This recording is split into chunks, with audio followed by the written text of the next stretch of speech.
What's up? It's Fingerz. You're here with Real Talk with Reelest. Make sure you guys tune in. Fingerz, my man, how you doing, bro? I'm good.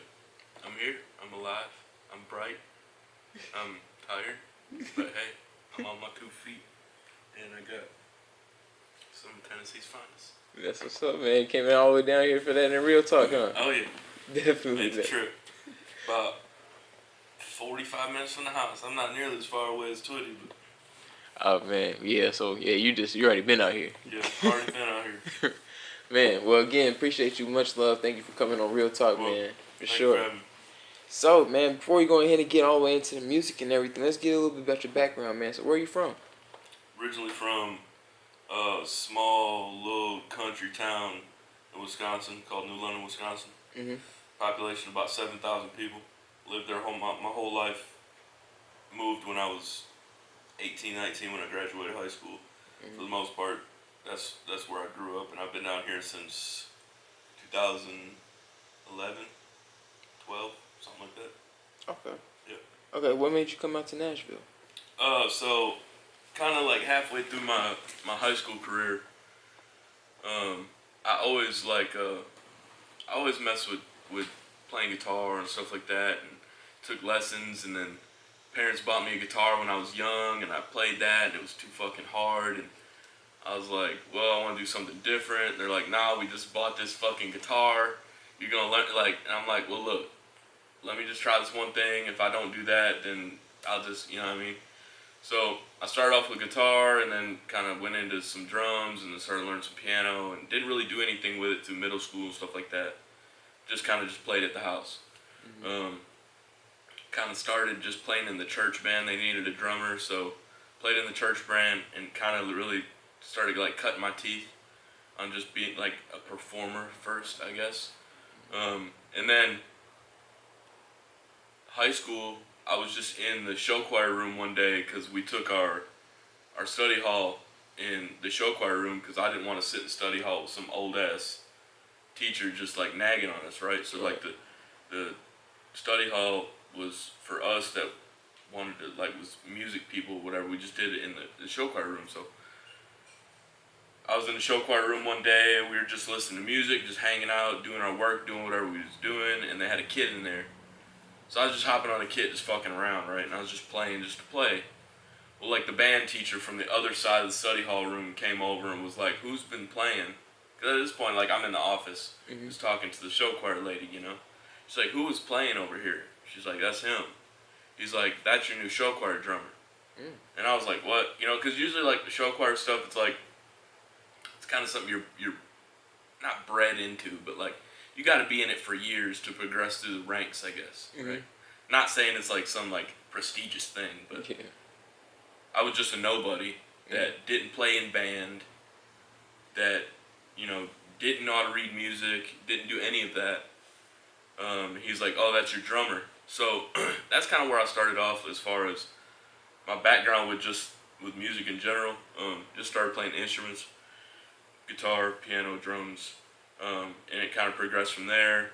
Kind of sitting in the study hall room listening to beats, just penning some shit on some paper, and like made a first rap song, right? And I was like, and I've always like been a big rap fan. Like growing up, my sister is like way older than I am. And so I used to be young, you know, 10, 11, riding in the car, and we were always listening to, like, I remember things that I do remember for sure, like listening to Twista, or like listening to Lil Jon. Like back then, like in this time, these people were big, like Twista, Lil Jon, Scrappy, Crime Mob, Jeezy, of course, you know, T.I. and stuff like that. So I was always around rap music, but where I lived didn't really breed those type of people, so I never really thought anything about rapping. Yeah. It just kind of honestly, like, it really just kind of happened by accident, I guess. I just, like, we were just listening to some beats on some stupid-ass website, and I found something, and I was like, oh, that sounds pretty cool. And we just wrote, and obviously it fucking sucked ass.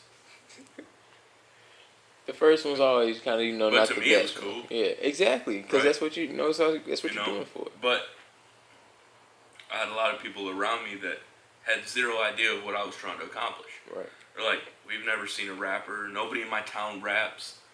Nothing like that. But I was always that kid that was like way different, right? Mm-hmm. Like I was the kid in a country town where everybody, it sounds stupid, like everyone wore camouflage and everybody had trucks and fucking boots and shit, right? And I was always the guy in like Adidas and Nikes and joggers and a flat brim ball cap. You know what I mean? I was just always different. So it made sense to them why I did something different. They just didn't understand it at the time. And then it kind of just progressed, man. Like I started where everybody else started.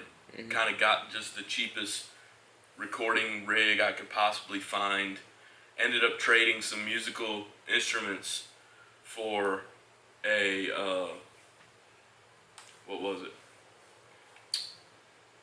It was an M-Box for Pro Tools.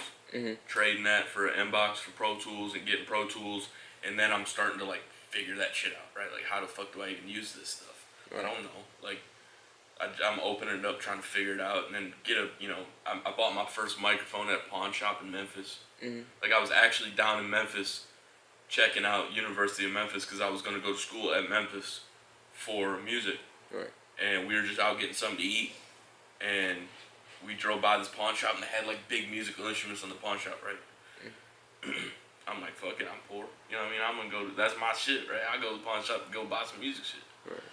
So I'm like, fuck it. We ride in there, and I just so happened to find like a Audio-Technica A440, right? And so I was like, fuck it, I'm gonna buy it. It was cheap. So I called my buddy, yo, I got a microphone. He's like, for real? I'm like, yeah, when we get back, we're gonna record. So get the shit, go to my buddy's house, literally, like no bullshit, set some fucking like bed mattress shit up in the closet, and hang the fucking microphone over a hook in the ceiling, and just get after it. Like, we started off with like doing like cover instrumentals, you know what I mean? We didn't have original beats. We kind of knew how these guys were rapping on beats, and we tried to kind of like, not copy it, but kind of like get an idea of where they took the record and try to take it kind of the same way, but make it our own. So that's kind of where I started, but it's none of my music career, I don't want to say it this way, none of my music career really took off Per se. until I came here. Right. But that's where I started. That's a little bit of my background. I could go way deeper than that, but it'd be a long story. No, man, we're here for the story, man. But that's definitely dope, man. Definitely a lot of insight and everything. Gives us a lot about your background and how you got into producing and music at the kind of like the same time. Yeah. It's definitely dope hearing that you actually started with instruments. Starting with the guitar, you hated it. I think that really separate. Like, fuck, I'm just gonna say. I think that's really what separates me from a lot of people in the city. Is people that watch this and know me, know where I'm coming from. Some people that watch it won't. But I'm known for studio stuff. Making my own music has always been like a side project for me. But that's what really separates me in the studio. When I get people that come in the studio and want to make records, I understand the records from a whole different mindset than they understand the records. Me being a musician first, I understand it. A lot of music is about feeling and about rhythm and about tempo, and so I with my music today, you can understand that. Like, there's not a song that you hear from me that sounds like it wasn't meant to be. It sounds proper. It feels proper. Nothing sticks out to you. I feel I'm pretty good at riding beats. Just everything flows really smooth. But that's what separates me, I think, from a lot of producers, engineers, is I have a music instrument background, so I understand how to build records. And it's just one of those things that I've kind of crafted over time. And I bring something to the table way different than somebody else, But that's just what makes me me, I guess, And some people like what I do and some people hate it. And it just is what it is. But I just just try to do what I can do the best that I can do it with the tools I'm given, really, you know. All right. And then, like you said, that musical background is definitely what's going to separate you too. Yeah. You know, And I feel like it's very. I will never preach that to somebody. Mm-hmm. I will never say, look, if you want to be successful, you have to play an instrument. No, I understand for sure. I don't think that's key at all. It helps. Mm-hmm. But I would never preach that on anybody. To be honest with you, I had all the cards stacked against me. Mm-hmm. I should never be doing what I'm doing right now.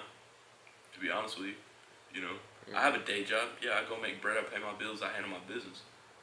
But growing up where I grew up, I should have never been a rapper. Right. I should have never, you know what I mean? I should have never done some of the things that I've done. It just, all the cards were stacked against me.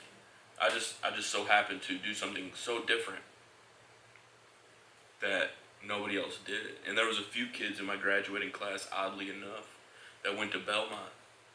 And all my teachers were like, oh, they're so good. They're going to Belmont, all this shit.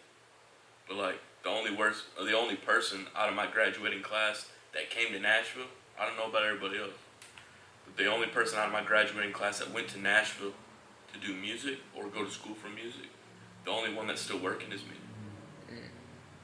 You know, so, and I don't know why that is. It's a lot of it's God, a lot of it's opportunities, a lot of it's just believing in myself. But when you're in a small town like that, you know, if you look at a town like a 5-gallon barrel, you know, and there's like 3 fish in the barrel, it's like, yeah, you're probably a bad motherfucker, you know. But you come to Nashville and you throw 50 more fish in that barrel, you're not so bad anymore. Right. And some people can't handle that pressure. They fold. I've been told no. I've been blackballed. I've been talked bad about. People don't even know me. But that don't matter to me because at the end of the day, I don't do this stuff for money. I do it because I want to do it. If you like my music, awesome, and I appreciate you very much. If you don't, you don't.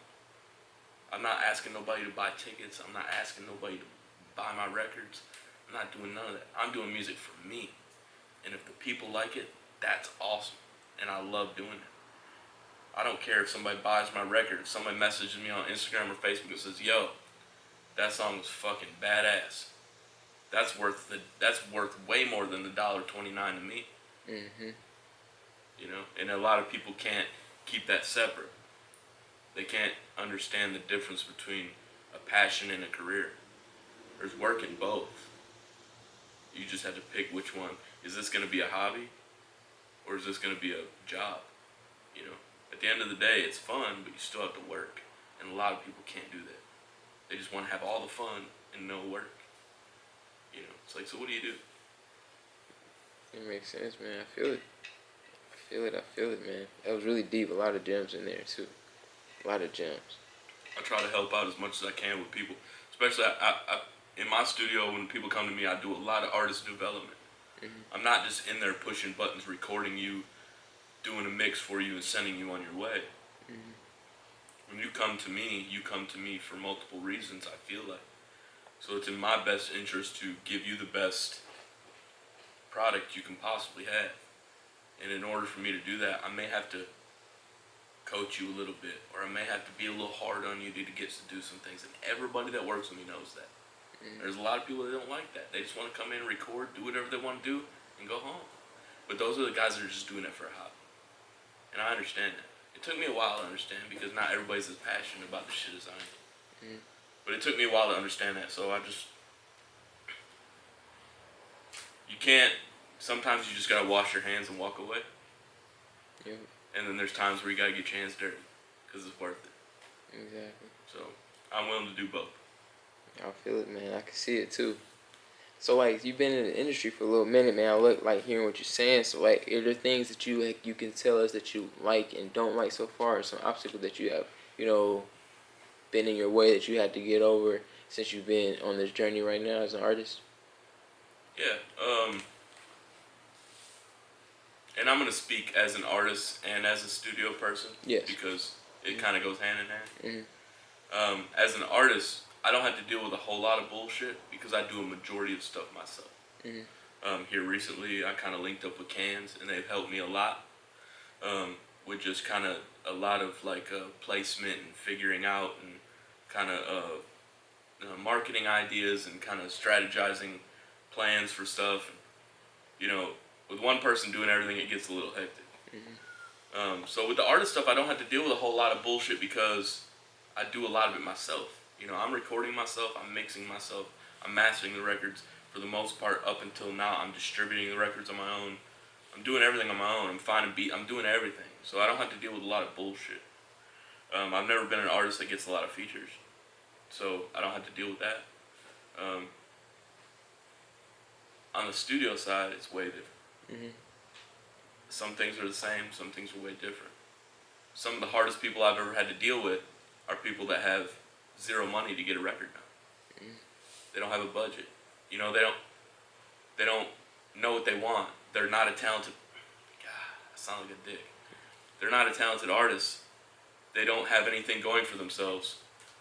They got all this shit that they don't have together yet, but they want the best product. I love when people come into the studio and they're like, "Yo, you know you heard that last Tiger record? I want my shit to sound like that." And then they want to. I'm like, "Oh yeah, okay. Well, you give me a Tiger type verse and we'll figure it out." But until then, you know, and with working with artists, you know, like I said, I've worked with a handful of mainstream big number artists doing mixes for these people. And it's always like, "Hey bro, I'm sending you some stems. Alright man, I'll get to work on it after work." "Alright, cool man." Get to working on it, 2 days later, call them, "Hey, record's done." "Alright, cool bro." Send it to them, check it out. "Hey, it's fire." Or, "Hey, let's make some edits here." Boom, boom, boom, boom, boom. Get it done. "Alright man, what's the cash at?" Right? But then these other artists, it's like, "Hey bro, I'm charging them less," right? Because of the severity of the project. And usually deadlines. That's another thing. And I'll say that. Just let me finish this.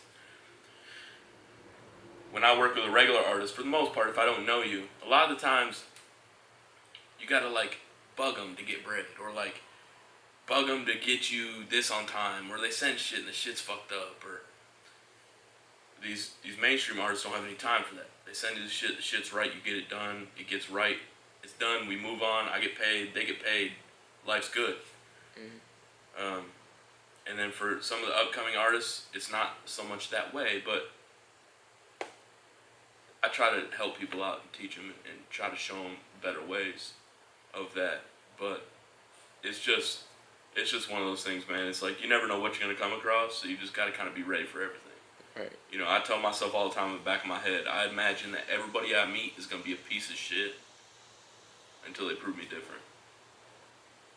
That way, if I go into a situation and it doesn't pan out, or they are an asshole or whatever, I'm not upset. You already know what to expect. But if I go and I just be me and everything works out fine and we have a good time, then I gave them the opportunity to make that relationship or that time and place worth it to me. You know, I never go in. All the people that know me know I don't get excited about shit because nothing. And that's because I've been in so many situations where I've got amped up and been let down, and then I go home and I'm talking to my old lady, "Man, fuck that shit," or "I'm not doing that shit again," and I don't want to be negative like that. So it's like I just go into shit with like an open mindset, like, you know what? It could be good or it could be bad, whatever it is, I'm good with it. I'm just here. I gotta put my time in. I gotta put my boots on the ground and shake hands and kiss babies and see what happens. You know, because if you don't take the shot, you'll miss it every time. Right. And that's one thing that I'm working on right now is like, I may not like everything. Some stuff may not feel as what I want it to feel like, but I gotta take that shot, because if I don't know what the fuck's gonna happen. There's been a lot of stuff I've done for free. I mean, I've probably done way more shit for free than I've done paid. But if I didn't do it for free, I would have never known what would have come of it. Exactly. Taking that shot, like you said. You got to. Gotta take a shot. Definitely, man. So, like, what are some goals you plan to fulfill while you're on this industry? I've already filled them. Oh, dang, that's dope, man. What were some goals you accomplished? Really, honestly, it sounds stupid as hell, but I've already filled them. Tell everybody tomorrow, man. If I died tomorrow, like I could, if I was dead in the box, and I was able to think to myself, it's like, man, you did that shit. You know what I mean? Mm-hmm. There's some stuff that I still want to accomplish, but like that's just side projects for me. Mm-hmm. Like I came into this game not knowing what to expect. I didn't know what I was gonna do. I didn't know how successful I was gonna be. To be successful, you also had to be talented. Yeah. You can't just be a piece of shit and succeed. It just doesn't go both ways. You know, so I didn't know how good I was gonna be. Over time, I worked at it and I got better. You know, like I told you, 10, 11 years old, and I tell all my buddies, it means a lot to me, and I may sound like a broken record, but I don't give a fuck. This is what I got. Mm-hmm. You know, I grew up listening to a certain style of music. You know, you mentioned, Twitty mentioned 50. You know, we all kind of were in the, I think all the people I roll around with it anyways, kind of grew up in that time where 50 was like the biggest motherfucker ever. Yeah. You know what I mean? Get Rich or Die Trying was like the biggest fucking shit ever to me. You know?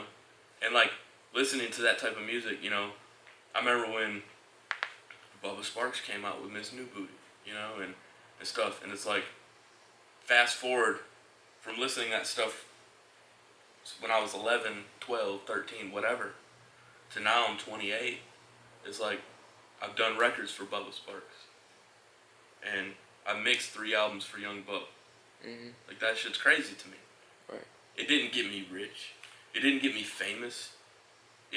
I'm not in their pictures. I'm not in their videos. They don't like, that's not what I do it for. But guess what? I came from a city of 7,000 motherfuckers. And I'm working on projects today of guys that I listened to a decade ago. Yeah, wow. And nobody can take that from me. Ever. Whether it's big you, small you, it don't matter. That's things that I wanted to accomplish. Just remember, I remember sitting in the studio when I first had the setup, like, man, I wish I just had somebody to record. And now I'm like, man, I wish I had less motherfuckers to record. You know? So it's like, it's a blessing and a curse, but like, I've done some cool shit, man. Definitely, man. I've done some cool shit that I'm proud of. That's one thing, too. Like, there's not a lot of stuff that I've done that I've been like, man, that was a stupid fucking decision. Man. Well, is there anything you want you to say to your supporters and everything before we go ahead and get you in the booth? Man, supporters are everything. Mm-hmm. But you can't have anybody support you until you give them something worth supporting.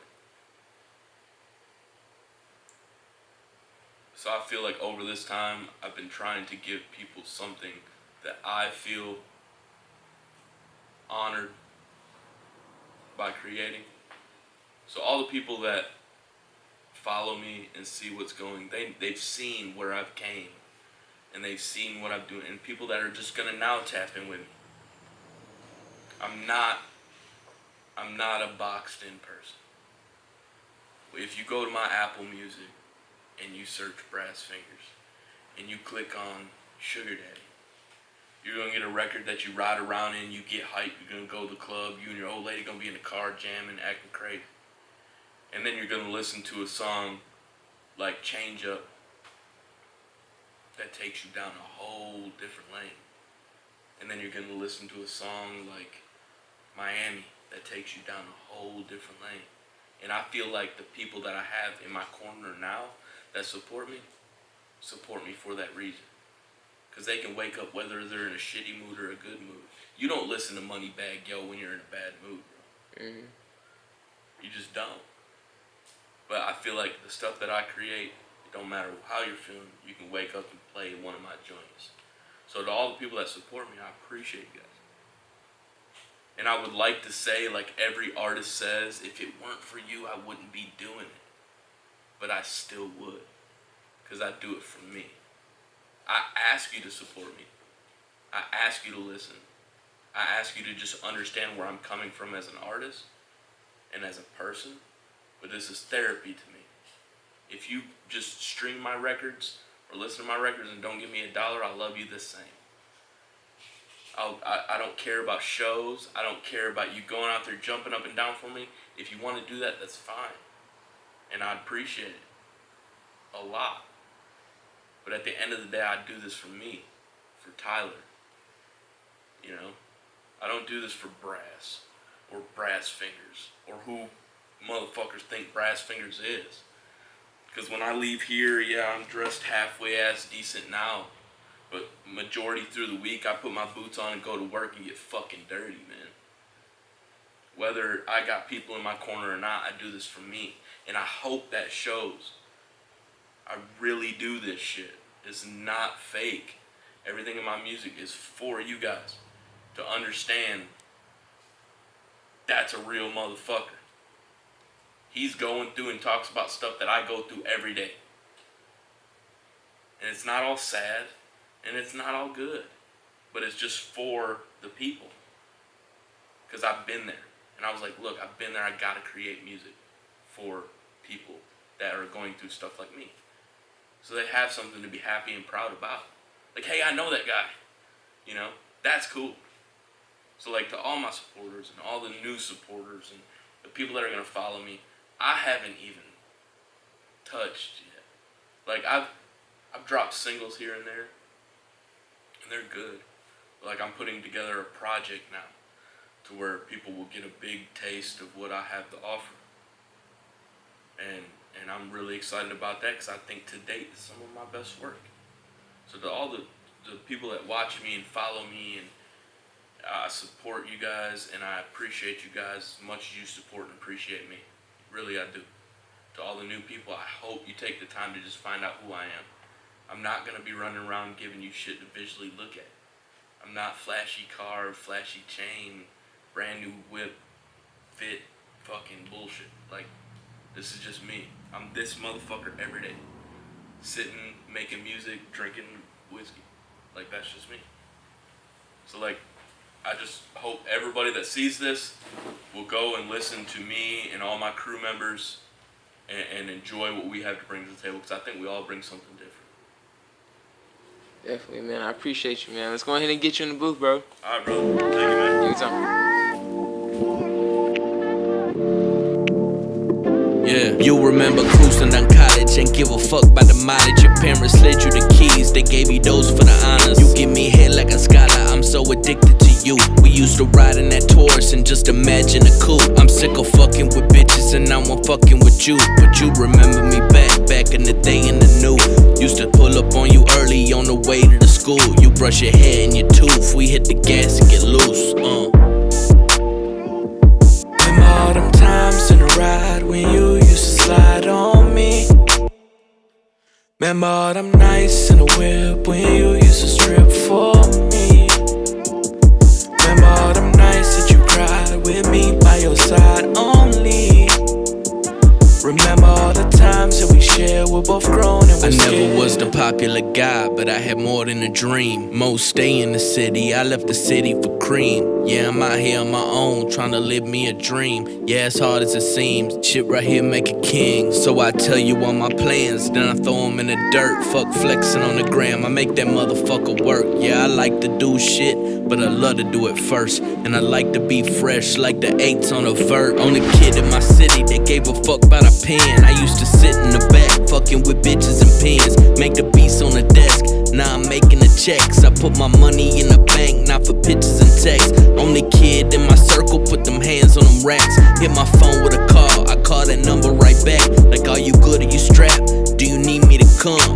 Are you out there at the house or you just out on the run? We'll pull up to the crib, I bring the liquor and fun. We hit the city back to back, I had you back till they come. My mama raised me like a gangster, stand up, never run. You pull it out, you better use it, so be smart with the guns. Yeah, doing all this rapping shit taught me a lot of lessons. Like, if I leave the house, I keep a Bible and a weapon. Like, do all that you want, but forget all of the stressing. Cause tomorrow ain't promised, but I promise I'ma press them like. But I promise I'ma press them like. Yeah.